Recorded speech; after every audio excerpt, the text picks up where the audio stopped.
Cette semaine à l'émission, on reçoit Alex Lassalle, l'agente pastorale le moins fleur bleue au pays. Et Brigitte Bédard nous parle de la vie de château de son amie Thérèse. Bref, on n'est pas du monde.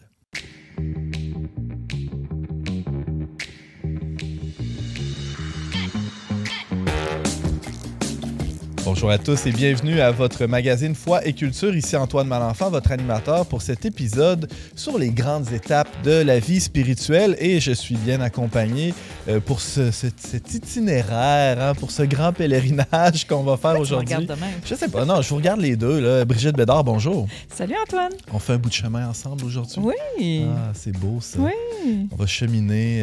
Dans le château intérieur de Thérèse de Villa. C'est un peu mystique ça, non? Très mystique.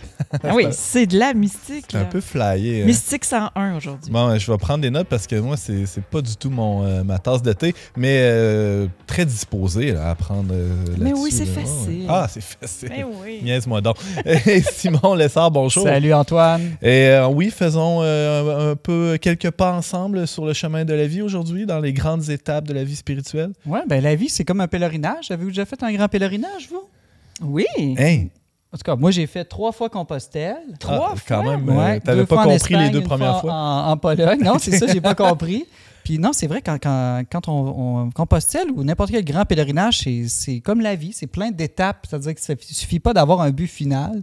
Il faut vraiment découper notre marche en des moyennes, des petites étapes pour garder l'espérance. Puis il y a toutes sortes d'états intérieurs qu'on traverse, des découragements, puis on a besoin des autres. J'ai l'impression que la vie humaine, la vie spirituelle, ça fonctionne à peu près pareil. Quelle belle analogie. Toi, Brigitte, tu es une grande voyageuse aussi. J'ai fait beaucoup de voyages, mais j'ai jamais fait de Compostelle. C'est too much pour moi. Là. Moi, j'ai fait les JMJ l'année passée, puis j'étais fall ball. Non, Brigitte, j'ai vu des gens là, bien plus vieux que toi faire Compostelle, tu serais capable. Boy, non. Ça m'intéresse pas. Non. Moi, mon voyage, je le fais de façon intérieure. Puis, c'est ça, Thérèse de Villa m'a comme amenée là-dedans alors que j'étais en crise existentielle et spirituelle en 2001. Ça veut dire 10 ans après ma conversion. Là. Il s'est passé comme de quoi, là, j'ai eu un clash. Ça m'a aidé. Mais c'est ça. Moi, c'est intérieur, le pèlerinage. Toi, c'est intérieur. Ben, ça, moi, je ça coûte moins cher, c'est quand même le fun. Hein? Peut-être finir par y arriver à l'intériorité. On travaille là-dessus. C'est bon. Cette semaine aussi, à l'émission, on a un agent pastoral qui est à la paroisse Saint-Bonaventure à Montréal. Il sévit aussi depuis des années sur les pages web du Verbe avec des textes à haute teneur en vitriol et en espérance chrétienne. Et oui, ça se peut dans la même personne. Accueillons Alex Lassalle.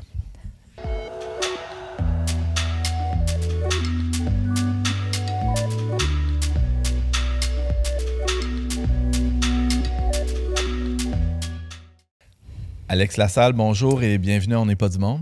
Bonjour Antoine, merci de m'accueillir. Ça fait vraiment plaisir. Collaborateur régulier au Verbe Média depuis une bonne dizaine d'années, c'est-à-dire depuis que le Verbe est Verbe à peu près. Là. En effet. En effet. Tu es aussi agente pastorale dans la grande région de Montréal depuis encore plus longtemps. Tu as pu réaliser au fil de tes rencontres, de tes lectures, de ta job, bref, qu'il y a des moments propices dans chaque parcours de vie lors desquels émergent des questions existentielles, des questions spirituelles. Comment on traite tout ça? Comment on aborde toutes ces questions-là quand on y est confronté d'une manière presque quotidienne? D'abord, j'imagine qu'on les aborde pour soi, en tout cas, ou pour ses proches. On voit il y a des moments importants, des moments de transition dans la vie, que ce soit par le passage de la jeunesse à la vie adulte, ou de la vie active à la retraite, ou de l'état de santé à l'état de maladie, ou de l'état d'ignorance à l'état de connaissance. Il y a toutes sortes de l'état de célibat à l'état de mariage. En voilà un autre, voilà. Alors, on est d'abord soi-même confronté à ça, je pense. On assume, comme dirait saint Paul, chacun le poids de son existence. Puis on voit aussi, quand on est en Église, on a évidemment le témoignage de ses frères et sœurs. On voit ce que nos gens de notre famille vivent, nos amis. Puis on s'aperçoit effectivement que dans ces occasions-là, Dieu peut se manifester. Hein. Ce sont des moments propices à l'action de la grâce. Mais avant de parler de l'action de la grâce, il faut d'abord peut-être parler simplement de l'effort humain pour approfondir la compréhension de son expérience humaine, l'effort humain pour aboutir à certaines conclusions. Donc, Parce qu'avant d'arriver aux questions plus surnaturelles, disons, là, on parle de grâce de Dieu. Pour bien des gens qui nous écoutent, peut-être ça ne fait pas partie de leur prisme. Il y a des trucs très naturels. Hein. On parlait d'état de la vie. Il y a quelque chose de l'expérience proprement humaine, voilà, matérielle. Moi, j'aime mettre ça sous le vocable de philosophique par rapport à théologique. Donc, c'est simplement l'expérience humaine, l'expérience de nos émotions, l'expérience de nos relations, l'expérience de nos épreuves, l'expérience de nos réussites. Et se joue à chaque fois quelque chose de notre humanité. Et ceci dit, notre humanité, je pense qu'elle est elle-même, elle a une inclination à la transcendance. Il y a quelque chose dans notre humanité qui est inachevé, qui appelle autre chose. Et cette autre chose, donc, je pense qu'il y a des moments propices dans la vie pour le découvrir, le rencontrer, l'effleurer ou tomber en plein dedans. En tout cas, et c'est cette autre chose, appelons-le Dieu, disons, pour faire court. Et si on se parle de tout ça aujourd'hui, Alex Lassalle, c'est aussi peut-être parce qu'il y a des... J'aime pas le mot pattern, mais il y a des schémas où il y a des patrons là, qui se répètent d'une vie à l'autre. On a l'impression qu'on est donc bien spéciaux. Hein? Simon, tu es quelqu'un de particulièrement spécial, on le sait tous, mais et Brigitte aussi. Non, mais on a tous notre individualité, moi aussi. Hein? On est tous uniques. Personne ne peut me comprendre dans tout ce que je vis, les étapes, les épreuves. Mais quand on prend un peu d'auteur, on est à peu près tous faits de la même pâte. Là. Il y a quand même des grandes étapes ou des grandes expériences qui traversent toute vie humaine. Je pense à la vie, la mort, l'amour, personne n'y échappe. Voilà, on est soi-même face à ces choses.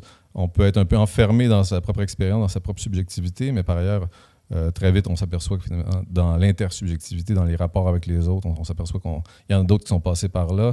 Et si on élargit le spectre au-delà même de notre temps, ben, tous ceux qui ont écrit, qui nous ont laissé des traces de leur expérience humaine, personnelle, philosophique, amoureuse, intellectuelle, spirituelle, tout ça est là comme patrimoine pour nous, effectivement, nous dire qu'il y a d'une certaine façon des étapes qui appartiennent qui sont du domaine de l'universel, dans le fond, qui transcendent les individus, les nations, les cultures pour vraiment nous faire voir finalement le cœur de la condition humaine. Ouais. Voilà. Quel était le cœur de la condition humaine? Quel est-il le cœur, ouais?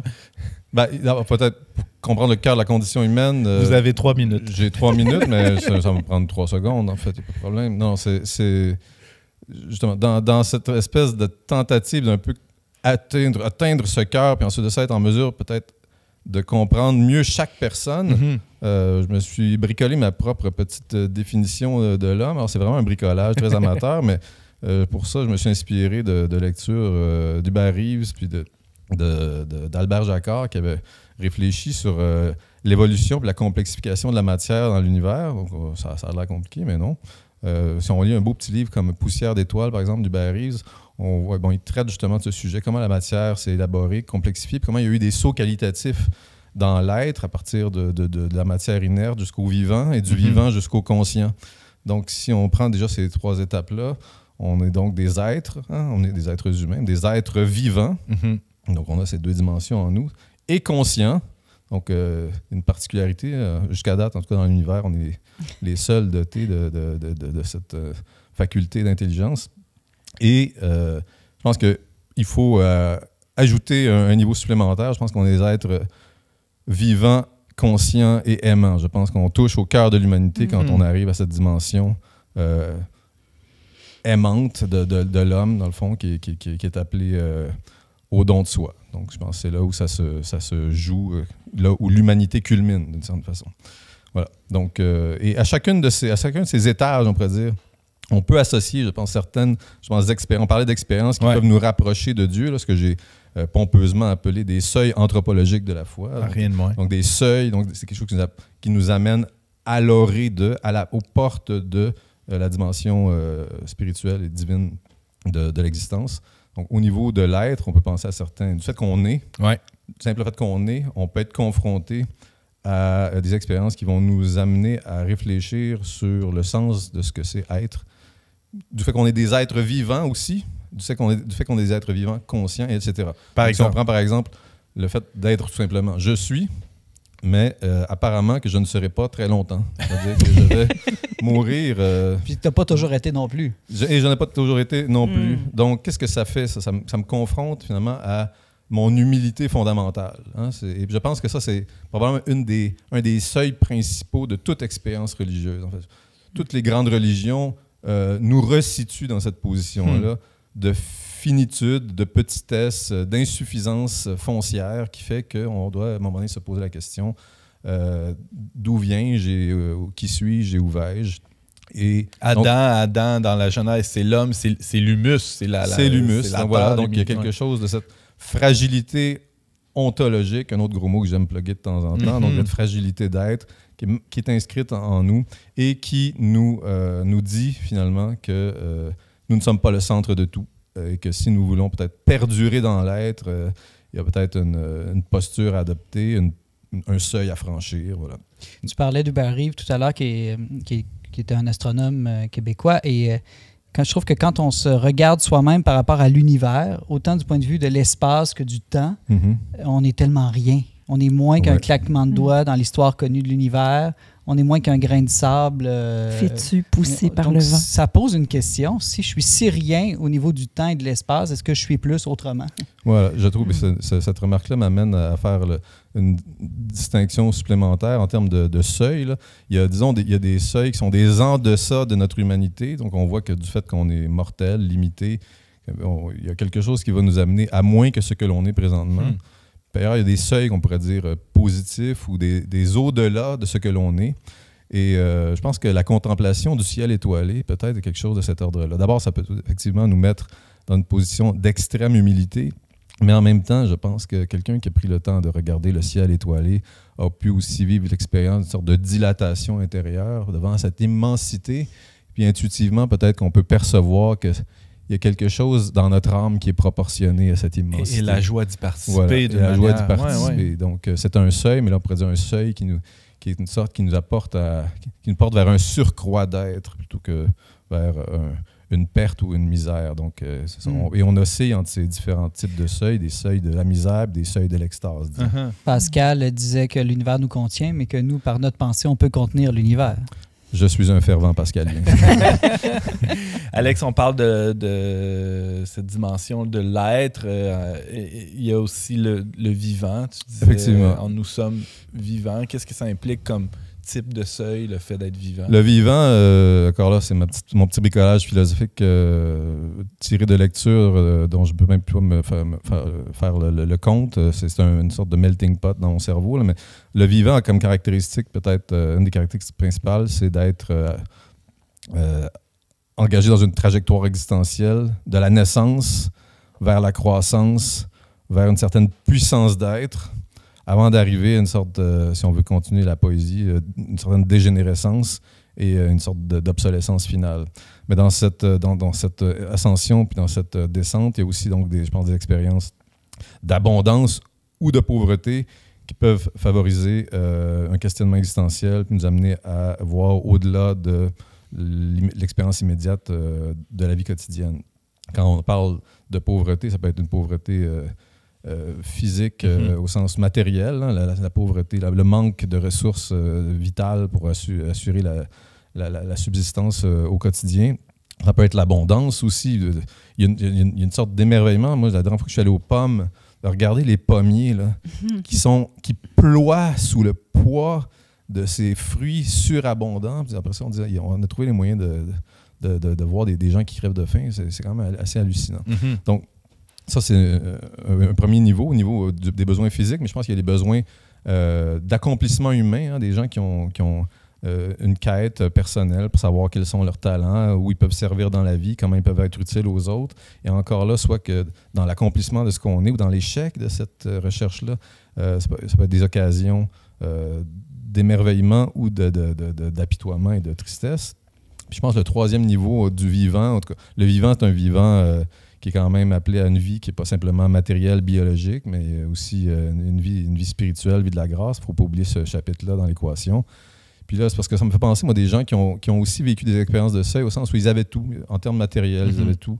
En termes d'accomplissement personnel, ils avaient tout, puis ils continuaient à manquer quelque chose. Mais moi, c'est exactement mon expérience. Ouais. Je me suis converti parce que tout allait bien dans ma vie. Il y en a que c'est l'inverse, là. C'est quand tu touches le fond du baril. Moi, Ouais, toi, bon, mais les deux tout cas de allait figure. mal. Tout allait mal dans ma vie. Mais non, mais moi, ça veut dire que, tu sais, ça allait bien en amitié, ça allait bien dans mes études, dans mes projets, mes voyages, mais j'ai senti qu'il manquait peut-être que j'avais une soif d'infiniment plus, mais que selon les critères de la télévision, j'aurais dû être comblé. Et là, je me suis mis à chercher. Donc, c'est sûr qu'il y a une expérience de manque, mais une expérience de manque qui jaillit d'une prétendue abondance. Une certaine satisfaction à un niveau, je pense qu'on pourrait penser à la pyramide de Maslow, peut-être, là, où donc les besoins fondamentaux sont comblés, puis à un moment donné, ça nous rend plus sensibles à d'autres besoins là, qui relèvent peut-être effectivement plus de la recherche de sens, de la compréhension de notre vocation profonde, au-delà de notre métier. Puis, je pense que c'est l'autre dimension aussi. Je parlais des étages là, de l'être, être vivant et conscient. À ce niveau-là, effectivement, on peut, une fois que nos besoins sont assouvis, on a du temps pour philosopher un peu, pour se poser la question du sens de ce qu'on est, du sens de la vie. Et donc, la recherche de la vérité à ce moment-là peut être à la fois dans l'expérience de la carence, donc l'expérience de l'absence de sens, face à peut-être une absurdité dont le monde essaie de nous convaincre. C'est-à-dire, est-ce qu'on est vraiment dans l'absurdité de l'existence? Est-ce qu'il y a autre chose que cette absurdité? Puis donc, par le chemin de la vérité, puis en fait, les trois fameux transcendantaux de Platon, le bien, le beau, le vrai, par la beauté de la nature, je pense que l'âme est élevée, ou spontanément aussi, l'âme peut être accablée par la laideur du monde, puis se dire, y a-t-il quelque chose d'autre? Hein? C'est toujours est-ce qu'il y a quelque chose d'autre à ce monde? Surtout que c'est ça, il est voué à la désintégration inévitable. Donc le bien, le bien aussi, je pense au témoignage du bien. Quand quelqu'un qui fait le bien va probablement répondre à l'aspiration des cœurs aussi simplement par le témoignage de vie. On va le voir. Je me rappelle de quelqu'un qui avait vu le film sur Saint-Vincent de Paul. Saint-Vincent de Paul, la personne qui n'était pas croyante, n'était pas chrétienne, puis elle a perçu quelque chose. Son cœur avait soif de ce bien. Elle l'a vu dans la vie de l'autre. Il y avait un manque. Puis là, il y avait une abondance. Puis elle est passée de l'un à l'autre par la recherche du bien. Donc, ça peut être pour soi aussi. Je pense qu'un autre seuil, c'est sa propre misère morale quand on constate qu'on n'est pas bien avec soi-même parce qu'on n'a pas bien usé de soi-même, que ce soit de son corps, de son intelligence. Et là, on est aspiré à autre chose. Puis si on veut finir les étages, là, donc à un être vivant, conscient et aimant, je pense que c'est là que se jouent beaucoup de choses pour bien des gens. Puis on le voit, je pense qu'on le voit en Église aussi.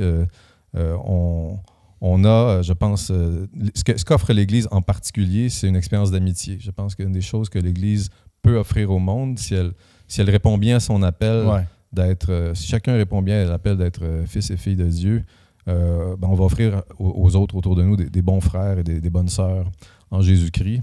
Et donc, dans cette voie de l'amitié, qui peut-être va être la première marche vers une vraie amitié avec Dieu. Hein. Si on est nous-mêmes bienveillants avec les gens autour de nous, peut-être que ça va favoriser la rencontre avec Dieu.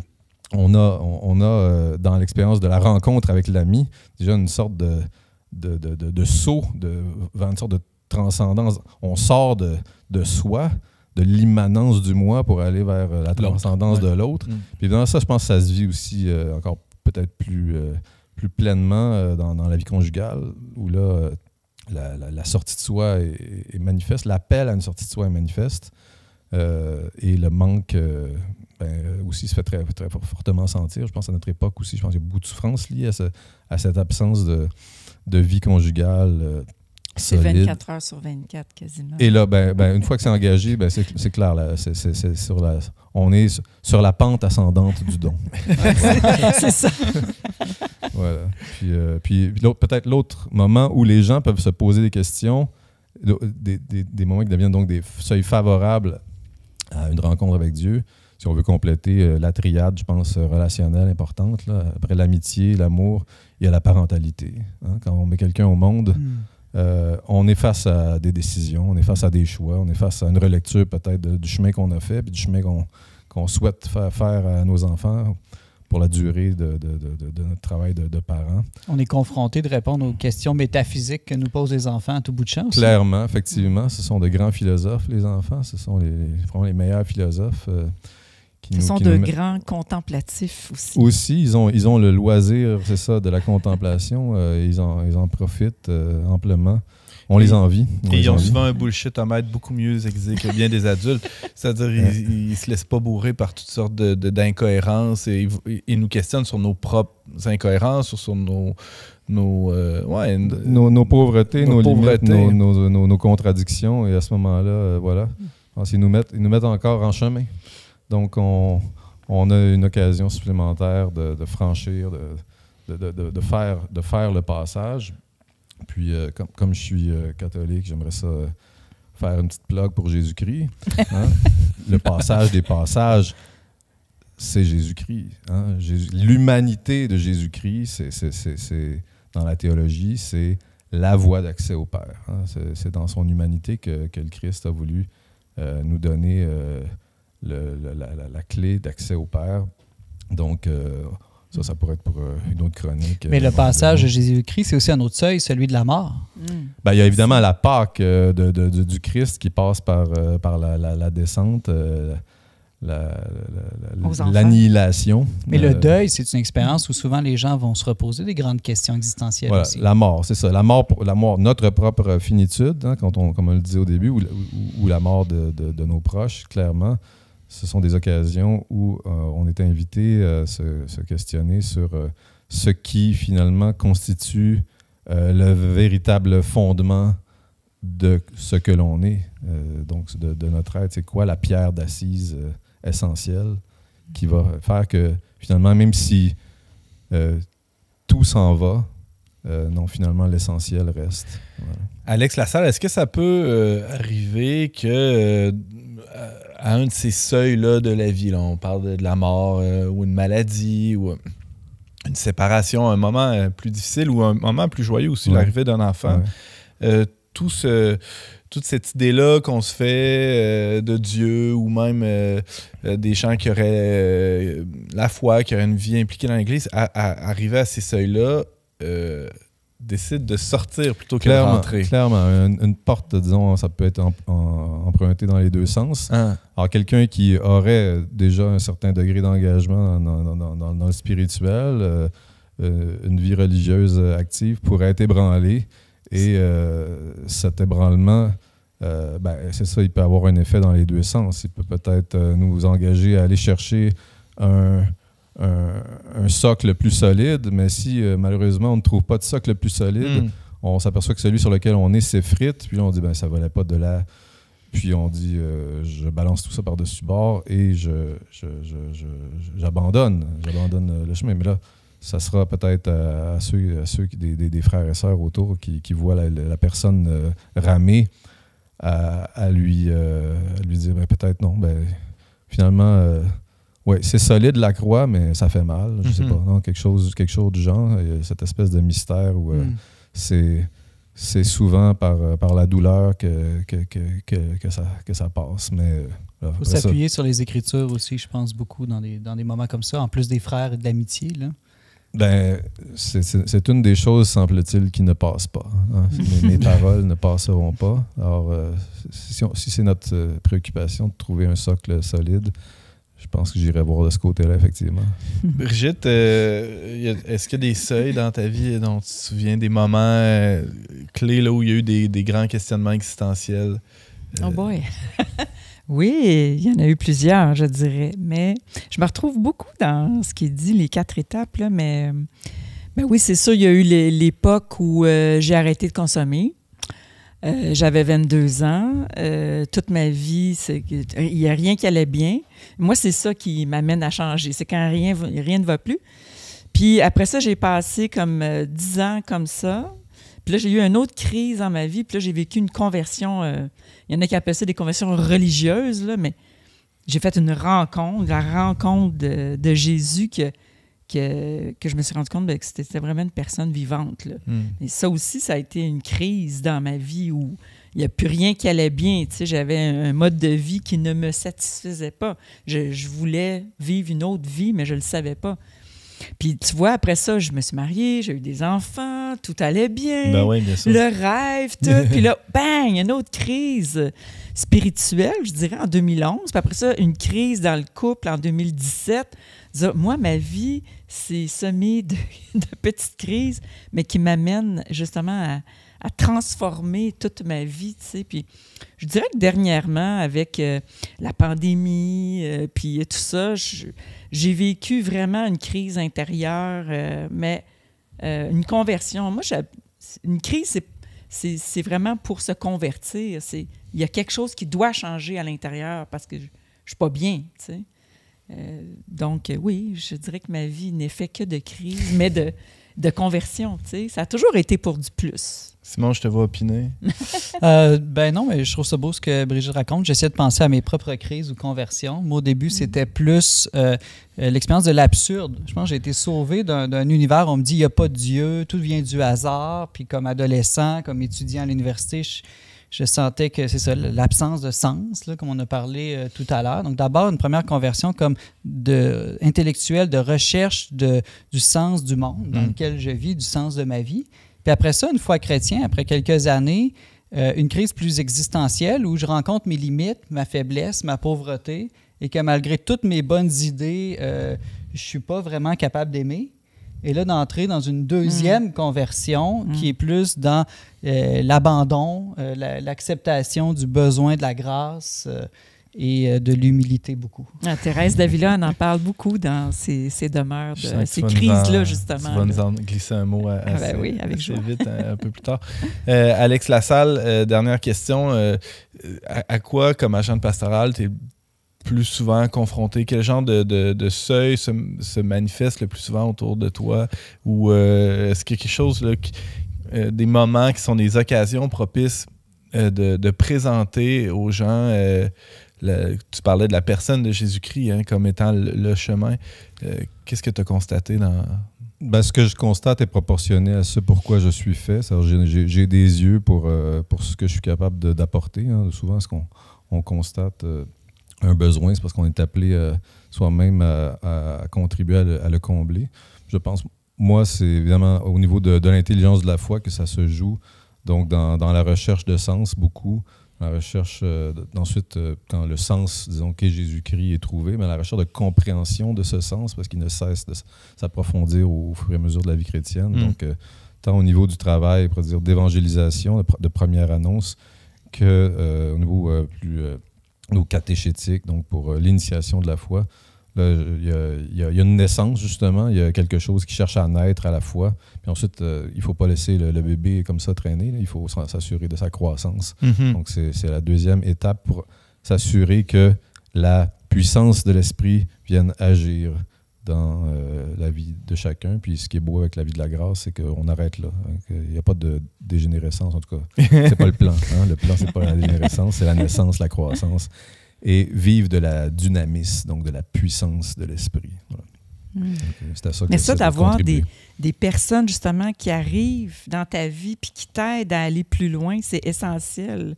Je pense que ce travail-là de terrain, où tu deals avec du monde sur le terrain, tu es vraiment avec eux. Là. Des questions, c'est ça, que les gens, souvent des questions que les gens peuvent porter durant des années. On voit, je pense, pour soi-même, des fois, comment longtemps on peut porter des questions avant d'arriver vraiment à la réponse qui satisfait. Puis ça nous fait sortir d'un cul-de-sac intellectuel, barre oblique, existentiel, qui c'est ça. Pourquoi Dieu permet que mon enfant soit malade? Pourquoi Dieu permet que... la question du mal. Non, mais c'est ça taraude bien du monde. Ça prend diverses formes, mais finalement, ça revient souvent au même truc. Tu sais, quand j'ai vécu ma conversion, moi, j'aimais Jésus. Jésus. Mais après ça, j'étais confrontée à l'Église. Oh boy! J'en ai-tu posé des questions sur l'Église? Oui, mais pourquoi ça? Pourquoi ça? Mais il y avait des gens, j'étais entourée de gens extraordinaires qui ont répondu à toutes mes questions. Faire en sorte que finalement, chacune de ces crises qu'on traverse deviennent finalement des chrysalides. Voilà. C'est beau, ça. C'est drôle comme on est l'inverse, Brigitte. Parce que moi, je suis tombé en amour avec l'Église, puis après ça, il y avait Jésus dans l'Église. Je trouvais ça donc quétaine, Jésus. Il a fallu que j'apprenne à avoir une relation puis à aimer Jésus. C'est pour ça que je t'aime. Ils se sont croisés sur le chemin. C'est donc bien cute. Alex, la salle collaborateur régulier au Verbe Média, agent de pastoral dans la paroisse Saint-Bonaventure à Montréal. Merci beaucoup. Merci à vous. Alors, on peut te lire régulièrement là, sur leverbe.com pour ceux qui veulent poursuivre la réflexion. Voilà. On se retrouve sur le blog. Yes.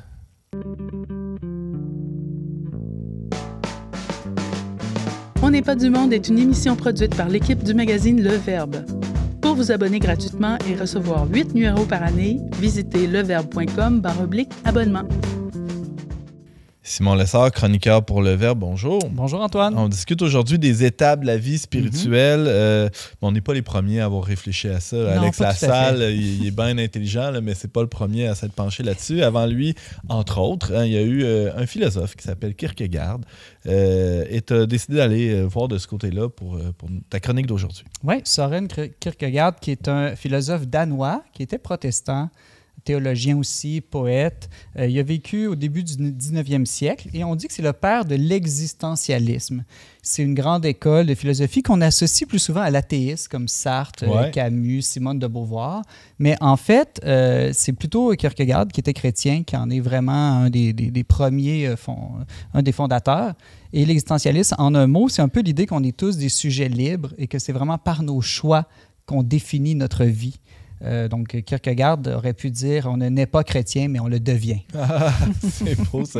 Donc là, tu parles d'existentialisme, mais on n'est pas nécessairement obligé de te brûler au bûcher là, comme hérétique aujourd'hui. Il y a quelque chose de bon là-dedans. Il y a une tradition chrétienne de l'existentialisme avec Gabriel Marcel, entre autres, et quelques autres. OK, ça nous évite quelques odeurs de cramé. Super.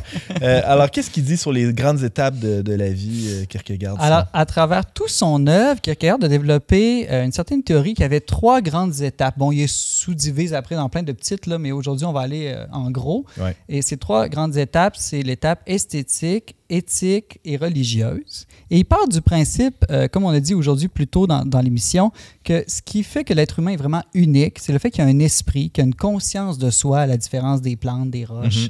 Et même des autres animaux. Et on peut dire que ces 3 grandes étapes-là, c'est comme 3 niveaux d'intériorité ou 3 niveaux de conscience de soi.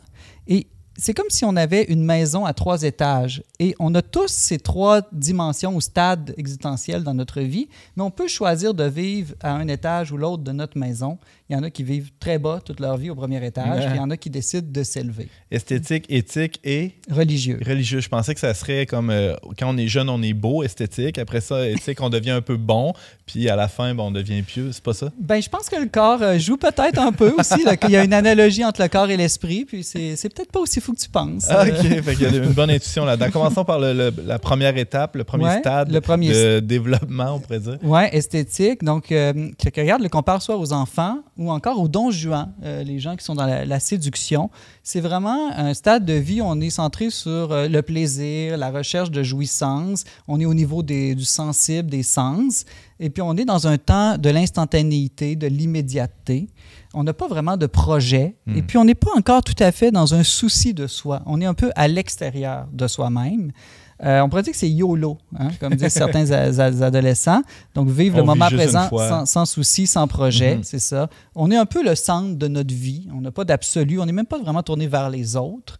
Et puis, on est dans des sortes de cycles qui reviennent sans cesse de passion, convoitise, consommation, jouissance, puis après ça, ennui, déception. Et on recommence. Et on recommence, hein, comme un Don Juan. Et puis finalement, on finit par tomber dans une dépression, un désespoir, un cynisme, parce qu'on voit que tout ça mène à rien, tout ça est absurde. Et la personne, l'esthéticien, à ne pas confondre avec les esthéticiennes. Ou l'esthète. Pourquoi tu me regardes quand tu dis ça? C'est parce que Kierkegaard, il parle d'esthéticien, en tout cas. Et bien, ces gens-là, ils décident souvent de ne pas choisir. Ils font le choix de ne pas choisir. Ils vont dire, se marier, ça va nous décevoir. Pas se marier, ça va nous décevoir. Donc, je choisis pas, puis j'avance, je vis des expériences sans trop m'engager dans rien. Et puis, c'est leur idée de la liberté. Il faut être indépendant de tout, donc pas de mariage, pas de carrière, pas trop d'amitié pour faire un peu ce qu'on veut. Puis finalement, ils se retrouvent au contraire, non pas libres, mais esclaves, dépendants de leur convoitise. Mais il y a quand même du bon là-dedans, Simon, là, à avoir du fun dans la vie, non? En fait, oui, c'est pas purement mauvais. C'est un premier étage d'une maison. OK. Il faut bien commencer quelque part. C'est les fondations. Moi, je fonde ma vie Mais là-dessus. Ce qui est bon, Antoine, c'est qu'entre autres, quand on frappe un mur, là, ce moment de désespoir, on sent que c'est absurde, ces cycles de jouissance. Le lendemain de cuite, là, mettons. Oui, exactement. Ben, là, pour la première fois, on entre en soi-même parce qu'on souffre. Et c'est à ce moment-là où on se pose des questions, où on est un peu dans le désespoir, qu'on a le premier souci de soi véritable. Et c'est là qu'on peut entrer dans le deuxième stade, qui est le stade éthique. Un peu comme dans la parabole du fils prodigue, là. Ceux qui connaissent ce passage de l'évangile de Luc, il va dilapider son argent avec des femmes, et puis à un moment donné, il atteint le bout de ce mode de vie-là, et il décide d'entrer en soi-même, dit la parole de Dieu. Et c'est là qu'il y a une première conversion qui s'opère. Il vit à ce moment-là, dirait Alex Lassalle, un seuil. Il passe à une autre étape qui est de questionnement plus éthique, hein, je te vois venir. Exactement, plus éthique. Kierkegaard va dire l'homme éthique ou la femme éthique, ça peut être comme un juge, ça c'est plus abstrait, mais on peut penser à une femme ou un homme marié, par exemple. Donc là, on cherche une vie droite, on est plus au niveau de la raison que des passions, et puis on entre dans une autre forme de temporalité, on cherche la continuité. On en a assez là, du changement, des expériences qui changent tout le temps, on veut une stabilité, et puis on commence à avoir des projets. Donc, ce souci de soi se manifeste, c'est que notre vie devient un projet, on veut s'accomplir. Et puis là, on réalise que pour s'accomplir, il faut avoir des engagements, être dans la fidélité. De là vient le mariage, la carrière, des amitiés durables. On ne peut pas papillonner indéfiniment. Exactement. Et puis, c'est vraiment le sens du devoir là, qui prend le dessus, de là le nom de stade existentiel éthique. Et puis, c'est toutes nos relations qui sont le plus importantes à ce moment-là, puis les rôles sociaux. Et à ce moment-là, notre vision de la liberté va dire que Kierkegaard change un peu, c'est-à-dire qu'on cherche un équilibre entre une multiplicité de choix, de possibilités qui fait qu'après la volonté, c'est plus trop quoi faire. Tu sais, des fois, quand il y a trop de choix, c'est comme passer. Devant le buffet de la vie. Oui, exactement.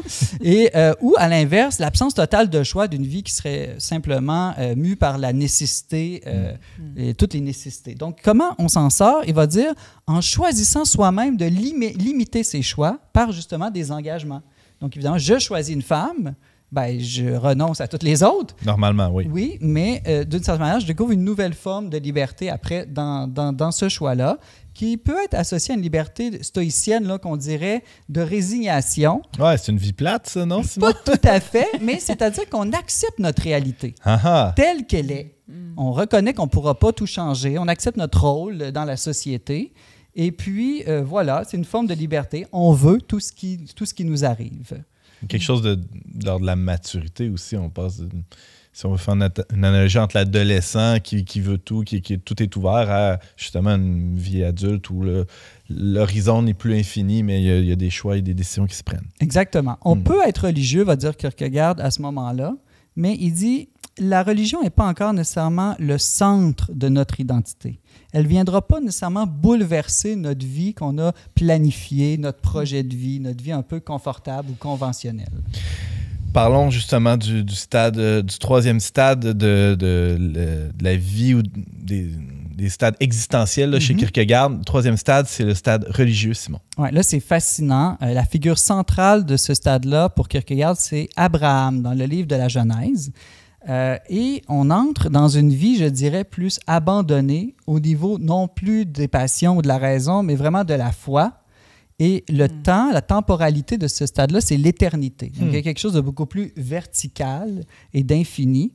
Et je dirais qu'on passe d'avoir donc, le stade esthétique, on n'avait pas de projet. Le stade éthique, on avait un projet. Notre vie devient un projet.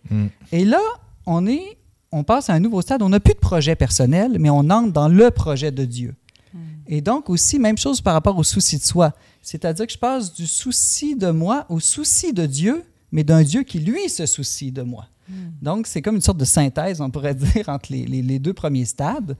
Pourquoi Abraham? Ben, il va dire que, regardez là, quand Dieu demande à Abraham de sacrifier son fils unique, là, vraiment, là, Abraham est secoué, il est bouleversé. C'est plus les engagements, les choix, le projet de vie que Parce qu'il y en avait un projet de vie, Exactement. Il y avait un beau projet, Abraham. Ouais. Là, Dieu vient tout foutre ça en l'air. Et là, il y a une épreuve, il doit entrer dans une absurdité, dit Kierkegaard. Mais pas l'absurdité de l'esthéticien qui, lui, vivait sans but. mais l'absurdité, au fond, de ne pas tout à fait comprendre le plan de Dieu sur lui. Donc, c'est une apparence d'absurdité. Ça dépasse ses propres réflexions, ses propres choix éthiques que lui aurait pu faire. Il ne peut pas comprendre. Il doit entrer dans une relation de confiance. Confiance à Dieu qui va le conduire à l'espérance. Et donc, cette espérance-là, c'est plus tant une liberté, dit Kierkegaard, de résignation. Je n'ai pas trouvé le mot, mais je dirais qu'on pourrait dire que c'est une liberté d'abandon, une liberté d'espérance, c'est-à-dire de croire que Dieu va vraiment accomplir toutes ses promesses, mais peut-être à un niveau au-delà de ce qu'on peut imaginer. Peut-être que ça va être dans une autre vie ou d'une manière différente. Et donc, vraiment, Dieu peut rendre possible l'impossible. Ça prend quand même un peu de garantie. Abraham, oui, il y avait une promesse, mais les gens croyants autour de moi qui font ce genre de saut-là, c'est sur la base d'expériences, de foi un peu préalables ou d'intuition ou de... Je sais pas, il y a quelque chose qui te permet de sauter quand même à ce stade-là. Oui, c'est pas un saut dans le vide ou dans l'absurde au sens strict. C'est ça. La lettre aux Hébreux nous dit qu'Abraham croyait à la résurrection des morts. Donc, s'il a accepté de faire confiance à Dieu qui lui demandait de sacrifier son fils, mais finalement, il n'a même pas eu besoin de le faire, là, ceux qui connaissent l'histoire, c'est parce qu'il savait qu'il retrouverait d'une manière certainement son fils. Et donc, sans cette foi ou cette espérance, il n'aurait pas pu avoir cette confiance-là d'obéir à ce que Dieu lui demandait. Sinon, on entre en espèce de folie. Puis aussi, Abraham, il y avait eu des preuves dans sa propre vie que Dieu voulait son bien, qui était un Dieu bon. Parce qu'il lui avait promis un fils qu'il lui avait donné. C'est ça. Donc, il avait expérimenté cette relation avec Dieu aussi, que tout concourt au bien de celui qui aime Dieu. Mais le passage, Antoine, de l'éthique au religieux est intéressant. C'est que Kierkegaard va dire toute vie va être insatisfaisante. Qu'on le veuille ou non, on va faire des erreurs, on va faire des péchés. Même l'homme éthique là, qui essaye d'être bon, de remplir ses devoirs, il n'y arrivera jamais parfaitement. Et tout choix implique d'autres choix qu'on n'aura pas. Donc, toute vie va rester imparfaite ou incomplète. Et c'est là qu'on frappe, disons, un seuil ou un autre mur que la vie bonne ne nous semble pas satisfaisante ou suffisante. Et on entre dans une culpabilité qui dit « mais mon projet de vie, là, je ne l'ai pas accompli. Ma vie n'est pas aussi bonne que j'aurais espéré. » Et là, il va dire, il faut en passer au stade religieux parce que dans le stade religieux, on réalise que toutes nos erreurs, tous nos mauvais choix peuvent être inclus dans un plan plus large, le plan de Dieu. Et Dieu, lui, va réutiliser même ces mauvais choix-là pour en faire quelque chose de bon. Et donc, on ne sombrera pas dans le désespoir à ce moment-là. Est-ce qu'il y a une quatrième étape, Simon, ou ça finit là? Bien, il n'y en a pas chez Kierkegaard, mais je pense que d'une manière, si on a la foi, le ciel, c'est le quatrième stade de l'existence.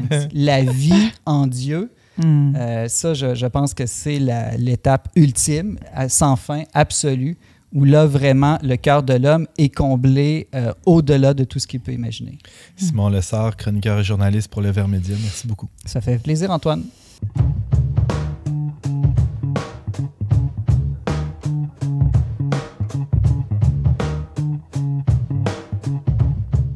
Brigitte Bédard, journaliste pour Le Verbe Média. Bonjour. Salut Antoine. Peu importe notre foi, peu importe qu'on adhère à une religion ou à une autre, la plupart des gens souhaitent avoir une forme de croissance spirituelle. Hein? Tout le monde veut être une bonne personne et avoir une vie spirituelle enrichissante. Hein? C'est assez connu. Tout le monde veut ça. Les gens à la maison peuvent arrêter de chercher tout de suite.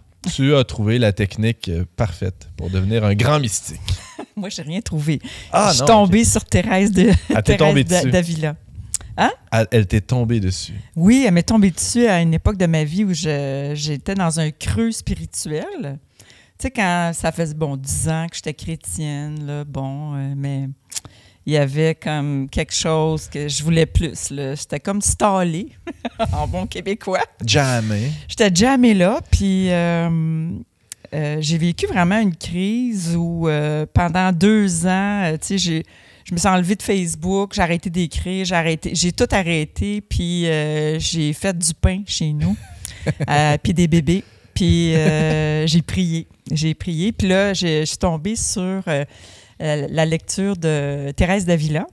C'est qui ça, Thérèse d'Avila? Thérèse d'Avila, écoute, c'est une docteure de l'Église L'Église a nommé des femmes docteurs. Je pensais que c'était Plein. une organisation machiste, patriarcale. Moins qu'on pense. Ah ben. Moins qu'on pense. Quand on connaît vraiment l'Église, on se rend compte que c'est pas mal moins macho qu'on pense. Il y a des petits relents, là. Oui, bien mais sûr. bon, bien sûr. c'est comme ça dans toutes les sphères de la société, anyway. Mais... Alors, une docteure de l'Église, ça veut dire une Docteur docteur de- dans le sens, une enseignante, quelqu'un dont l'enseignement est reconnu. oui, qui est allé au fond extraordinaire. d'une doctrine en particulier et qui est sûre, une doctrine sûre, Solide. solide, Mm. qu'on peut se fier. Puis, elle est née en 1515, morte en 1582. Donc, on est à l'époque de la Renaissance, de la Réforme protestante. Tu sais, c'est une époque, ça brasse pas mal. C'est chaud en là. Europe, là, à ce C'est moment-là. chaud, ouais. c'est ça. Et puis, elle, c'est une carmélite. Donc, et elle a réformé le Carmel, qui s'était pas mal, qui avait pris ses aises un peu, puis qui, tu sais, bon. Alors, elle a réformé, et son directeur spirituel, c'était Saint Jean de la Croix, C'est qui ça? qui est aussi, lui, un carme, et qui, lui aussi, a fait des grandes expériences mystiques. Mais pourquoi je vous parle de Thérèse d'Avila aujourd'hui? C'est que Thérèse, elle a vécu une recherche spirituelle. Elle ne voulait pas juste être une religieuse comme ça, là. Elle voulait vraiment rentrer en relation avec Dieu. Et elle écrit un livre qu'on appelle « Le château intérieur » et puis qui s'appelle aussi « Les 7 demeures de la croissance spirituelle ». Et dans le fond, c'est le mysticisme. Le mysticisme occidental, on peut dire qu'il vient de Thérèse d'Avila et de Jean de la Croix. Fait que le mysticisme, là, moi, je connais rien là-dedans, c'est d'être en relation De très haut niveau. très connecté, Dieu. là, Oui. avec du bon câblage Oui. là, entre Mais comme Dieu et Jésus soi-même. lui-même l'était. Uh-huh. Donc, c'est Et pas... ça, c'est accessible pour toi, moi. Ah ouais, OK. Voilà la bonne nouvelle. Ben là, tu Bonne m'étonnes. nouvelle de Jésus-Christ. C'est accessible à tout le monde. C'est la sainteté. OK. Alors, le but des 7 demeures, c'est d'atteindre la sainteté et c'est ce qu'on atteint à la 7e demeure. Moi, je suis toujours méfiant là, quand on me propose un programme, une recette, une technique. Me semble la foi ou la vie spirituelle, c'est plus de l'ordre de la gratuité, du don, de la grâce. Il y a tout ça. Un n'empêche pas l'autre, OK. en fait. C'est que, oui, il y a comme une technique, mais pas vraiment. Parce que c'est vraiment Dieu qui fait tout le travail, en fait. C'est plus des étapes que Oui. des exercices. C'est ça. Et c'est pas... oui, c'est des étapes. Et elle appelle ça le château intérieur. Qu'est-ce que c'est le château? C'est l'âme. Et les 7 demeures, c'est des pièces dans l'âme, mais en forme de cercle concentrique. OK. Donc, tout à l'heure, Alex parlait du cœur de l'être humain. Bien, c'est ça. C'est que les 7 demeures, c'est 7 cercles concentriques et au cœur se trouve la 7e demeure. C'est là qu'est Dieu, c'est là qu'est la Trinité. Donc, tu vis de la Trinité quand tu es arrivé là. Comme- C'est la chambre à coucher du château, j'imagine. C'est ça, le lit nuptial. Ben ouais, c'est ça. C'est intense, c'est tout ça. Oui, c'est très intense. Hein? Elle est C'est la très- pièce la mieux gardée, j'imagine. la pièce la mieux gardée. Puis ça prend énormément, je dirais, de renoncement, de purification pour arriver à ça. Et c'est ce que les 7 demeures, et elle-même l'a expérimenté, Mhm. et elle décrit les 7 demeures, qu'est-ce que c'est. Et ce qui est intéressant, c'est que tu as vraiment 2 grandes phases. Tu as les 3 premières demeures, 1, 2, 3, qui est la vie spirituelle du débutant. Donc, donne des exemples. je te donne de un première demeure. exemple. Je vais prendre moi comme exemple. Vas-y. OK? Donc, la première demeure, c'est que tu sors de la vie sans Dieu. Donc, Dieu n'existait pas dans ma vie et tout d'un coup, je rencontre Dieu, là. Puis là, c'est comme, oh mon Dieu, Dieu existe. Là, tu ne peux plus vivre comme si Dieu n'existait pas, là. Fait que ton âme se met en marche, mais de façon assez légère. La deuxième demeure, Eh bien, là, c'est difficile parce qu'il faut que tu changes plein d'affaires dans ta vie parce que tu as rencontré Dieu. Donc, vraiment, l'âme se met en marche. Là, Il y a un combat un peu, oui, non? des combats. On va commencer à la messe, on va commencer à les sacrements, on va commencer à faire des prières un peu vocales, là, des chapelets. Tu sais, on est comme rouillé. Là. Après ça, tu rentres dans la troisième demeure où là encore, c'est encore difficile, mais... ça va un petit peu mieux, tu sais, mais tu as des fortes tentations de retourner dans ta vie d'avant. Beaucoup, beaucoup de tentations parce que c'est difficile. C'était bien plus simple avant. C'était bien plus simple avant. Puis, tu sais, les apôtres, ils ont vécu ça. Puis, c'est quelque chose qu'on voit dans The Chosen très souvent. Je vais plugger The Chosen. Mais on le voit très souvent, les disciples, ils viennent décourager, là. Puis, ils veulent retourner à leur vie de pécheur. Avant, c'était tellement plus simple de vivre, là. On travaillait, on buvait le vendredi soir. Puis, voilà, la vie, c'était ça. Mais non, tu te rends compte que tu as des limites, tu as des défauts. Puis, mais tu aimes Dieu, tu sais. Puis, tu vois qu'il t'apporte plein de consolation aussi, tu sais. Puis là arrive une crise. Alors, tout à l'heure, on parlait des crises, et je soupçonne Kierkegaard d'avoir lu Sainte Thérèse d'Avila. C'est pas impossible, même je si elle te était dis, protestant. Dans tout ce que tu disais tout à l'heure, Simon, ça me faisait tellement penser aux crises, justement, qu'elle explique, Thérèse, que en 4e demeure, là, il y a eu vraiment une crise existentielle qui va arriver, et c'est là où tu vas te décider à suivre Dieu. Est-ce que je vais rester... Parce que dans la 3e demeure, c'est là où la plupart des chrétiens restent. Dans l'activisme. On fait beaucoup de choses, mais c'est encore mon projet. C'est ma vie personnelle, c'est moi qui décide. Je m'engage dans la chorale de la paroisse. Oui, je m'engage en chorale, je fais ci pour la paroisse. Puis c'est ça, là, c'est très bien de faire très ça. Bien. Mais dans la 4e, il va falloir... Là, tu es confronté à tes limites, puis Dieu va te demander d'aller peut-être ailleurs, puis c'est pas là vraiment que tu avais planifié d'aller. Et là, il faut que tu laisses aller beaucoup, beaucoup de choses, puis tu es confronté à tes problèmes. Tu ne sais pas aimer, tu n'es pas bon dans Qu'est-ce ton qu'on mariage. entend par aller ailleurs? Ça peut vouloir dire quoi? Bien, ça peut dire, mettons, moi, j'avais prévu là, d'être une grande écrivaine, tu sais. Ben, tu sais, mon éditeur m'avait demandé d'écrire tel livre, là, puis je me rends compte que je ne suis pas capable. Tous les signes dans ma vie m'amènent à voir que je n'ai pas d'affaire à écrire ça. C'est pas ça que Dieu il veut. Dieu, il veut m'amener à faire mon travail, à en faire moins, mais à en faire mieux. Choisir entre deux biens. Choisir le meilleur pour Dieu. Dieu, il trouve que ça va avoir plus d'allure si je me consacre à mon travail pour le Verbe Média. Donc, il va me tasser plein de petits projets, des propositions qui seraient super. Mais quand je prie, là, parce que les deux clés... parce que comment pas confondre la voix de Dieu avec la voix d'Antoine Malenfant qui dit de travailler au Verbe. Voilà. Là, il y a deux clés pour monter, mais je dirais descendre plutôt dans le cœur. C'est l'oraison qu'elle appelle, c'est la vie de prière, de prier tous les jours. Minimum, au début, je priais 2 heures. Là. Quand j'ai connu les demeures, là, j'ai tellement capoté, je faisais oraison pendant 2 heures par jour, la durée de la sieste de mon bébé. Mais je suis rentrée dans une dimension, j'ai vécu une conversion incroyable. T'sais. Mais ça, c'était vraiment comme, je passais de la 3e à la 4e demeure. Mais après ça, il y a eu la 5e demeure, où là, c'est encore plus profond. On n'a pas le temps de tout aller en profondeur, mais où là, on surfe un peu. On a des beaux cadeaux, des belles prières de cœur à cœur. Il y a des plateaux Dieu. Là, dans c'est ça. ça. C'est parce que tu intègres. Ouais. OK, t'intègres. Puis là, d'un coup, une crise. C'est comme l'entraînement physique. Je ne sais pas s'il y en a ici qui font du petit workout. Là. Moi, je fais mon workout à tous les matins. OK? À un moment donné, tu arrives à un plateau. Tu es super bon dans ton workout. T'sais.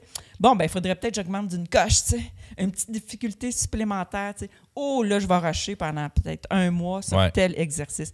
Mais c'est la même chose, mais sauf que c'est sur l'ego, les défauts, les péchés, ce que nous autres, les chrétiens, on appelle péchés, mais qui sont mes défauts de caractère, mes manques affectifs, mon immaturité affective, mes mauvaises habitudes que j'avais prises, que mon mari endure. Donc, tout ça. Mais en 5e demeure, on surfe un peu, on a vraiment des belles douceurs pour affronter la 6e. Qui est la 6e demeure, qui est vraiment un déchirement total. Là... C'est le Christ en croix à l'agonie? Ça ressemble pas mal à ça parce que c'est l'orgueil. Là, c'est la maison où tout toutes tes petites pointes d'orgueil sont transpercées. Tu les vois. Parce que, tu sais, dans la prière, tu sais, je disais les 2 clés, c'est la prière, mais l'autre clé, c'est la sanctification. Mais Donc, personne ne veut aller dans cette 6e demeure-là. mais oui, parce Brigitte. que c'est bon. Ah oui, je sais pas. C'est bon. Parce que la grâce que tu as. Faut souffrir pour être belle.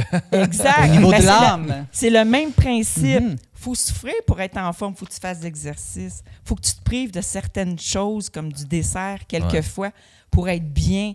Il y a des aliments qu'en vieillissant, que tu peux plus manger, tu ne digères plus, mais tu te sens bien.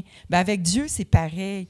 Plus que tu vas dire, OK, Seigneur, j'accepte là où tu m'amènes, ben il va te donner les cadeaux qui vont avec, les grâces qui vont avec, puis tu vas découvrir une liberté intérieure incroyable. Puis la 7e demeure, mais c'est l'apothéose, c'est l'union des volontés entre toi et Dieu, l'union mystique, les fiançailles mystiques. Donc, c'est la vie de saint qu'on est tous appelés et toutes appelés à vivre, mais dans une... Puis là, c'est en service en Église, mais c'est pour Dieu que tu es là. Tu veux ce que Dieu veut. Tu veux ce que Dieu veut, tu rouspètes à rien, tu comprends pas tout, OK? Tu comprenais pas tout parce qu'en 6e demeure, là, Saint-Jean-de-la-Croix, il dit que c'est la nuit de l'esprit, c'est que tu comprends rien.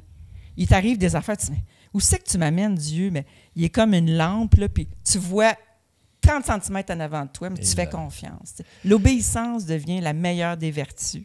Brigitte Bédard, journaliste pour Le Verbe Média, merci beaucoup pour ce tour d'horizon des 7 demeures de Sainte-Thérèse d'Avila. C'était passionnant et merci d'avoir été avec nous.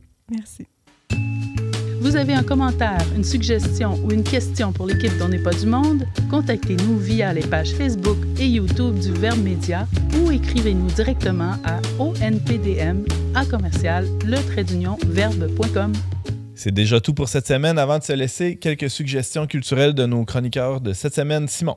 Alors, si vous êtes intéressé d'approfondir la pensée du philosophe Kierkegaard, je ne vous conseille pas trop n'importe quel de ses livres au hasard. C'est vraiment difficile d'accès.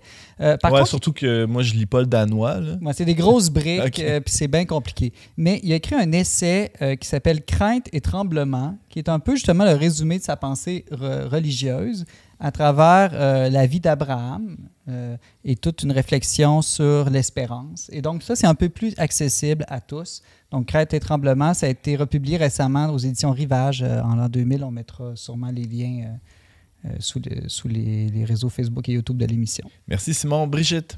Eh bien, moi, je dis qu'à côté de votre Bible à la maison, il y a, et du dictionnaire, évidemment, il faut avoir le livre « Je veux voir Dieu » du père Marie-Eugène de l'Enfant Jésus, qui synthétise la pensée... Un carme, lui aussi. Hein? Qui est un carme, qui est bien heureux maintenant, qui a été...